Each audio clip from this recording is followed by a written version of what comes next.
And we'll start with the best game on the schedule. And I'll go first because I actually put mine in the rundown, and you guys did not. That's the last rundown for a while. Who cares? I think that is the first time you've put something in the rundown and we haven't. I know. That We're in can a apply. bizarre world. What do we I just wrote it in there so I could take this. Dude, give me the HARBOWL.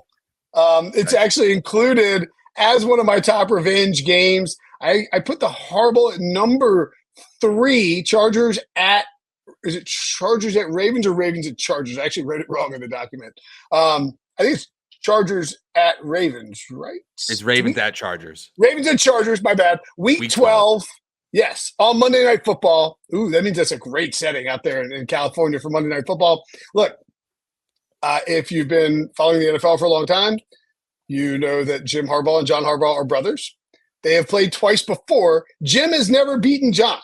And this would be the people who are like, well, it's not a revenge game. They're brothers. They love each other. Well, one, I would say, we'll get to more revenge games, but one, this is why it's a game of the year.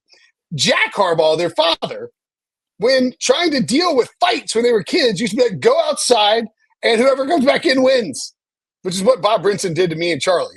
So I guess I appreciate it. And they used to, they'd ride back with no air conditioning in the car from like school and football practice. Who's got it better than us? Jim just won the national championship with Michigan, but he's never beaten John at the NFL level. And he lost the Super Bowl to John.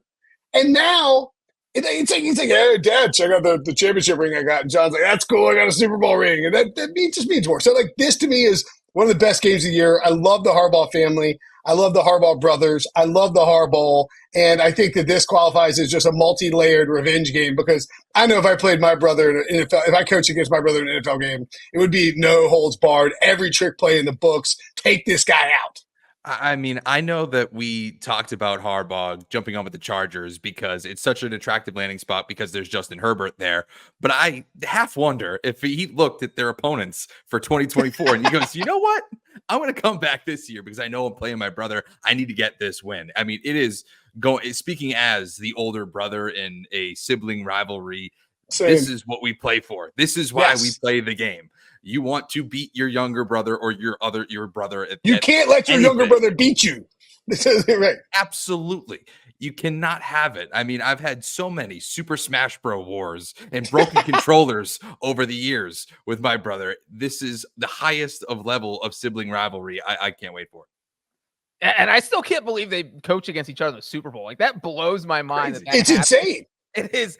And now here we are. Obviously, I do agree with you guys that this is an attractive matchup. The Harbaughs are both crazy, although Jim is probably a little bit crazier. The man was living in an RV, for God's sake, when he moved out to LA because he didn't have a house yet. I mean, that's a classic Jim Harbaugh move. So, yeah, I definitely agree that this is a must-see game. Jim is a lot big crazier, by the way, than John. I mean, and they're both insane. But I would also point out, too, Jim took Jesse Minter to be his DC, who was on the Ravens staff, right? Or was he on Michigan when he brought him forward? There's all kinds of like wild. I mean, Greg Roman, who got fired by John Harbaugh, is the OC with the Chargers. You have Mike McDonald was with Michigan and then jumps to ball. Like, they swap coaches around so much that there's a lot of incestuousness with the two coaching staffs, which also breeds a little more, intensity. And couldn't it also just be so fitting if this is the game where like J.K. Dobbins just goes off on his former good call. team? Good call. Like, we're talking obviously about the Harbaughs, and that's the story. But like, wouldn't it just be so fitting that this dude that could not stay healthy for a lick of his Ravens career just goes off for like 2 touchdowns and 100 yards against his former team? I will be adding that into my story. I can't believe I forgot that this is a J.K. Dobbins. Gus Edwards revenge game too. I mean, against his old team. Oh, and Greg Roman. I mean, there's a lot of ties between Baltimore and L.A. It's not just the Harbaughs. Sully, what's your game of the year?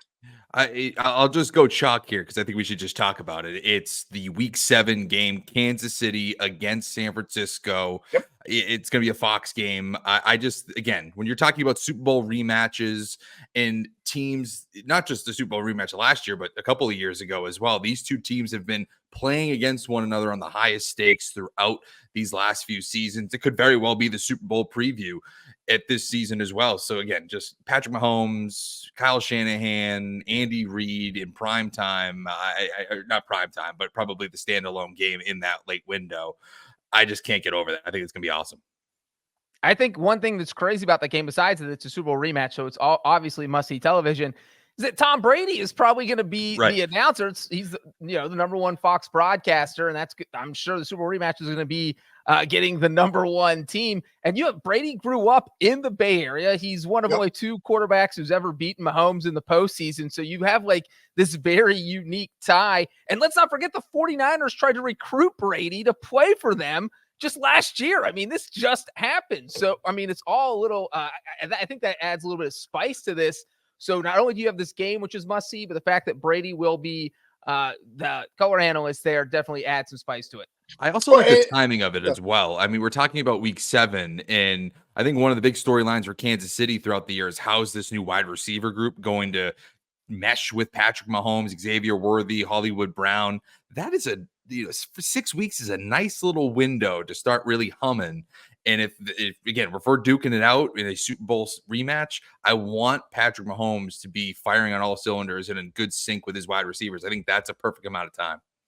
Yeah, and look, I mean, Bengals, Ravens, and 49ers in the first 7 weeks of the season for the Chiefs. Now, I think I heard Dan Orlovsky saying, "Oh, everybody be careful that week 5 buys." And most times, like I think everybody else needs to be a little more careful than the Chiefs themselves. But I agree, this is a great game. The Brady thing is interesting too, week 7, because like we'll probably know if he's any good by week 7 or not. And it's like, what if it's this awkward scene where Brady's fumbling through stuff?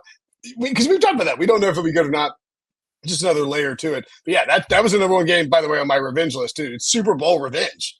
You saw with the Eagles, they got up for the Chiefs game last year, and of course won it. Breach, what is your number one game of the year?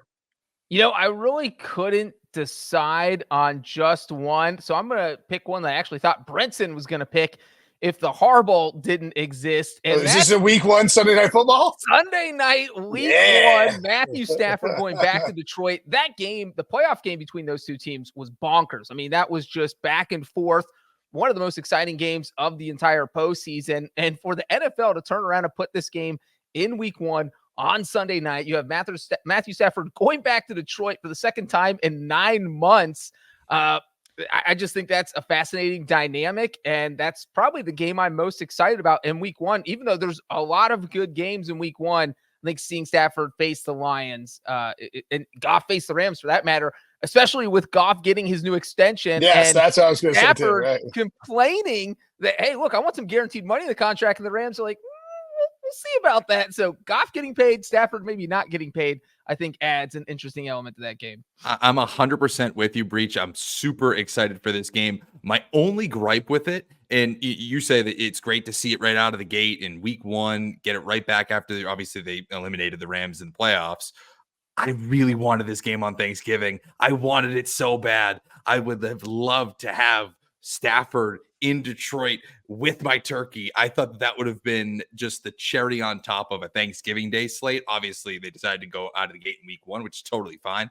The only gripe I have is that I wish it was on Thanksgiving.